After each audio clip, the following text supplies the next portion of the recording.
Halo teman-teman, selamat datang di Value Stock. Hari ini saya akan membahas analisa fundamental saham ELSA kuartal pertama tahun 2021. Oke, ini disclaimer-nya. Yang pertama, ini merupakan sharing analisa fundamental, bukan ajakan beli jual ataupun hold suatu saham, dan keputusan investasi ada di tangan teman-teman selaku investor. Yang ketiga, dari analisa fundamental ini bisa dijadikan referensi untuk analisa saham-saham yang teman-teman miliki. Oke, pertama-tama kita masuk ke bisnis model dari saham ELSA ini. Untuk kegiatan usahanya sebenarnya cukup banyak, ada jasa perdagangan, pertambangan, pembangunan, dan industri. Tetapi memang sumber income-nya itu berhubungan dengan migas ya teman-teman, jasa hulu migas, distribusi, sama penunjang dari migas. Dan saya berusaha tahu marketnya di Indonesia. Terkait kasus hukum, selesai membuat video ini, saya tidak menemukan adanya kasus hukum yang terkait dengan ELSA. Untuk kepemilikan sahamnya dimiliki oleh Pertamina sebesar 41,1%, DP Pertamina sebesar 10%, dan sisanya masyarakat sebesar 48,9%. Dan teman-teman kita bisa lihat dari segi pendapatannya, untuk secara kuartal pertama, untuk pendapatannya mengalami penurunan sebesar 14,3%, dan saya asumsikan kuartal keempatnya memiliki kinerja yang sama dengan kuartal pertama, maka sampai akhir tahun akan mengalami penurunan sebesar 6,5%. Dan dari segi net profitnya mengalami penurunan sangat signifikan, yaitu sebesar 96,9%. Dan saya asumsikan kuartal keempatnya memiliki kinerja yang sama dengan kuartal pertama, maka sampai akhir tahun akan mengalami penurunan sebesar 97,4%. Untuk dari segi asetnya mengalami penurunan, dan penurunannya sebesar 2,6%. Untuk dari segi hutangnya juga mengalami penurunan, dan penurunannya sebesar 5,3%. Untuk dari segi modal tidak mengalami kenaikan ataupun mengalami penurunan. Dan ini teman-teman, ini merupakan summary laporan keuangannya dari 2014 sampai 2021. Dan di sini saya akan banyak membahas tentang rasio keuangannya. Yang pertama adalah NPM atau net profit margin. Untuk net profit margin 2021 ini sebesar 0,09%. Jadi ini yang paling kecil ya teman-teman. Dan dari segi EPS-nya hanya 1 dan membuat pernya menjadi 333 kali ya teman-teman. Jadi ini untuk dari segi per mungkin tidak bisa kita gunakan. Jadi kita patokan aja mungkin dari tahun-tahun sebelumnya mungkin sekitar 6 sampai 10 ya untuk dari segi per dari ELSA ini. Untuk dari segi book value di 521 dan membuat PBV-nya di 0,56 kali.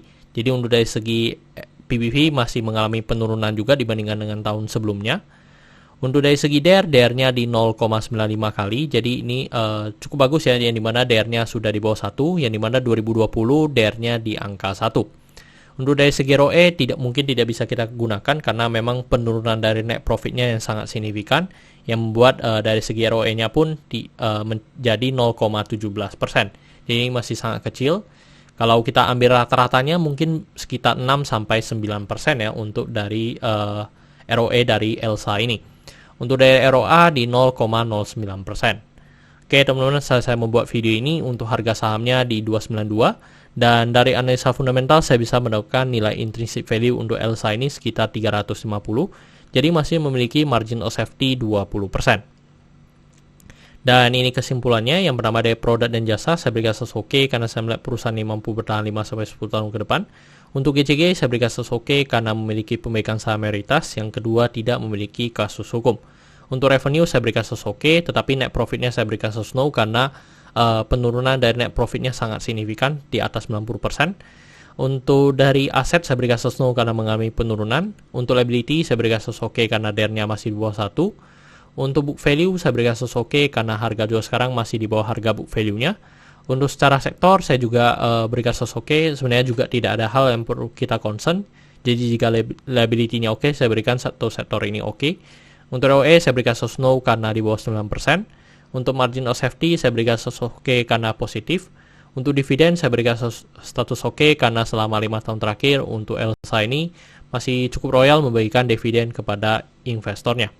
Oke teman-teman, jadi kesimpulannya adalah 8:11 dan pertanyaannya adalah apakah saya akan membeli saham ELSA ini? Teman-teman, untuk sementara tidak ya, karena secara fundamentalnya belum begitu menarik dan secara valuasinya pun memang masih bottom banget. Jadi saya mungkin tunggu lagi kalau misalnya ELSA mengalami koreksi yang lebih dalam. Oke teman-teman, saya rasa cukup sekian untuk video kali ini. Jangan lupa untuk like dan subscribe. Jangan lupa juga untuk follow saya di Instagram saya di Royken13. Dan teman-teman, saya sudah membuat grup Telegram. Jadi teman-teman bisa join grup Telegram saya di Value Stock. Untuk linknya teman-teman bisa dapatkan di deskripsi di bawah. Dan jika teman-teman ada kode saham yang ingin saya buatkan analisa seperti ini, silahkan tinggalkan di kolom komentar untuk kode sahamnya. Oke teman-teman, see you in the next video. Bye-bye.